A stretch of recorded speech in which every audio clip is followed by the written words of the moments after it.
Jean-Pierre Bemba, de retour aux affaires.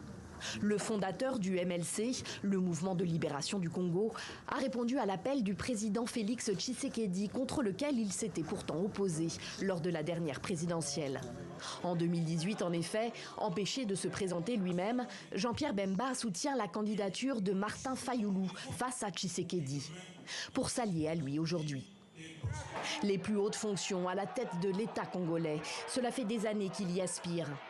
2006, Jean-Pierre Bemba échoue au second tour de la présidentielle face à Joseph Kabila. Un résultat qu'il conteste. Bientôt accusé de haute trahison par le pouvoir, il fuit son pays l'année suivante pour l'Europe. Mai 2018, il est arrêté à Bruxelles et transféré à La Haye quelques mois plus tard. La Cour pénale internationale le poursuit pour crimes de guerre et crimes contre l'humanité pour des faits commis par ses troupes en République centrafricaine 6 ans plus tôt. Car Jean-Pierre Bemba a eu une première vie de chef rebelle. C'est au début de la guerre congolaise de 1998-2002 qu'il fonde le MLC, son parti, doté d'une branche armée et qui opère dans le nord de la RDC. En 2002, le président de la Centrafrique voisine l'appelle à l'aide. Ange Félix Patassé craint d'être renversé. Bemba lui envoie des hommes qui se livreront à de nombreuses et graves exactions, viols et pillages. C'est pour ces faits que Jean-Pierre Bemba passera 10 ans à La Haye. 2016, il est déclaré coupable de crimes de guerre et de crimes contre l'humanité et condamné à 18 ans de prison. 2018, à la surprise générale, il est acquitté en appel et prêt à se relancer dans la bataille politique. Nous avons un pays qui est très très riche et avec une population qui est extrêmement pauvre, et je pense que la population mérite un autre type de gouvernance dans ce pays. Le 1er août 2018, Jean-Pierre Bemba est de retour au pays. Des dizaines de milliers de personnes l'accueillent à Kinshasa. Preuve que malgré ses 11 années d'exil, il reste un acteur clé de la vie politique congolaise. Aujourd'hui ministre de la Défense, il sera chargé de trouver les moyens de rétablir la paix dans l'est de la RDC et particulièrement dans le Nord Kivu, partiellement occupé par le M23. Professeur Kabamba, qu'est-ce que la présence de Jean-Pierre Bemba au gouvernement peut apporter au président Tshisekedi? Alors, il est assez surprenant de voir qu'il a hérité du ministère de la Défense. Or, le ministère de la Défense, nous savons que l'Est est en proie à toute une série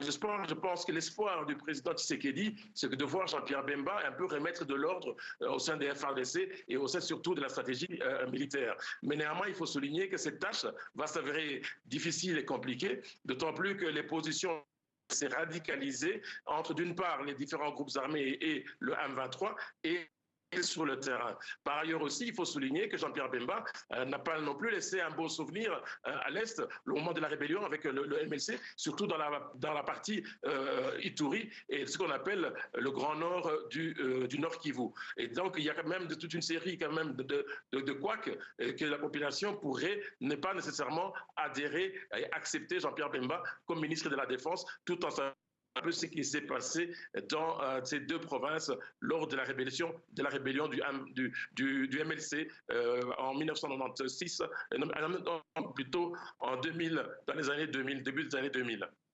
Professeur Kabamba, une dernière question. On a moins parlé des autres entrants. Il y a pourtant un troisième entrant qui est politiquement très important aussi, c'est le ministre de l'intégration régionale, Moussa Nyamwisi. Est-ce que vous pouvez nous dire quelques mots à son sujet ? Alors, Moussa Nyamwisi, il faut bien se rendre compte, c'est quelqu'un quand même qui a l'oreille et les yeux du président ougandais depuis plusieurs années. Il a toujours été considéré comme proche du côté de l'Est et il a aussi occupé ces postes pendant la présidence de Kabila. D'intégration régionale, c'est pour lui permettre, entre guillemets, de pouvoir rallier, d'essayer d'avoir une politique de diplomatie régionale, ramener, entre guillemets, les pays de la région à pouvoir soutenir d'une certaine façon le président Tshisekedi qui est en difficulté avec certains pays de la région au sujet justement de la rébellion. Et il pense que Moussa Nyamwisi, en tant qu'ancien rebelle, et puis en ayant plus ou moins bon contact avec Moussa, pourrait essayer d'améliorer la position de la RDC au sein de la région. Bob Kabamba, professeur en sciences politiques à l'Université de Liège en Belgique, merci à vous et toutes nos excuses encore pour la mauvaise qualité à certains moments de la liaison par Skype avec la RDC.